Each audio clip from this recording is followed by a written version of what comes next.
Question comes from Neil Sellers. Neil asks, did Kendre Miller or Payton Turner appear to be healthy? Both of them did. Yeah, I mean, that's a great question because they're two names we weren't talking about otherwise until that question came up. It was a great. Oh yeah, I forgot those guys deal with injuries. Yeah, like Payton, look, it's tough to judge either one, like how they're playing in a practice. Like you aren't getting live run, so I don't know. A guy breaks free, and it's just kind of like, well, did he really break free, or was like nobody really trying to hit him or even knock him off his path? So that's tough to judge. You could see DNs like kind of a little bit, like if they make a play in space or something, but like anything in the water, like nothing's real in the trenches. Nothing is real in the trenches, so you can't really judge them. But they both look to be moving well. I mean, and that's really all you can look for. That's key. Look, yeah. I mean, I was hyping the crap out of Payton Turner, and I don't feel bad about it. I think he had a fantastic summer last year, and a big part of my hype was he had the first entire offseason of his career.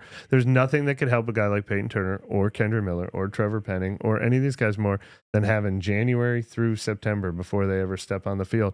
That is the first and most important step for guys like that. There's a good Payton Turner moment, too. I can't remember who it was, but he was like behind the huddle, like, well, the second team was on the field, and one of the young guys walked over to him, and I watched him like start showing him like how to do like a technique, and it was just like, damn, Payton Turner's like a vet. Like you kind of forget that he's kind of in that role, but he's somebody that his peers at least look to for knowledge. So I don't know. I think that's just kind of like a nice little endorsement of him that you could really never get anywhere else. Like it's just one of those things where people aren't walking up to idiots, and he's somebody that young guys are walking up to looking for advice. So even though we don't necessarily see it, he must be regarded as being like technically sound by his peers, which is, I don't know, it's just he's a little something. Getting a lot of time with the ones now too, because Cam Jordan's dealing with an injury, Chase Young's dealing with an injury, and that'll probably be true throughout OTAs.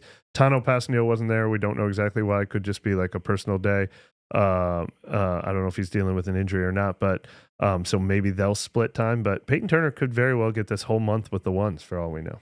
Going back to Kendre Miller, off to the side, we didn't get a chance to talk to him today, but Derek Foster and Kendre Miller's relationship, with Kendre being the top back out there, he seemed like a real sponge. Like Derek Foster had him to the side and was really telling him, like, I don't know what he was telling him, but Kendre was just nodding his head and really accepting it. I wrote something about him last year, just about the way he learned, because like I found it kind of fascinating that you would just watch him. Like if you observed him at a practice, like he was just kind of always there, and you could just tell that he was just like totally locked in, watching, learning, repping, and then like he'd go in and just do it exact. Like, and it was always like he was always doing the right thing. And I don't know, he kind of walked us through his learning process. It just, that's kind of how he does things. Like he sees it and then he knows it, and it's just it was just really kind of fascinating to just, I don't know, you could like really see him watching it, and it was different. And yeah, he is that type of guy. I think he just really is like kind of a astute observer of the game.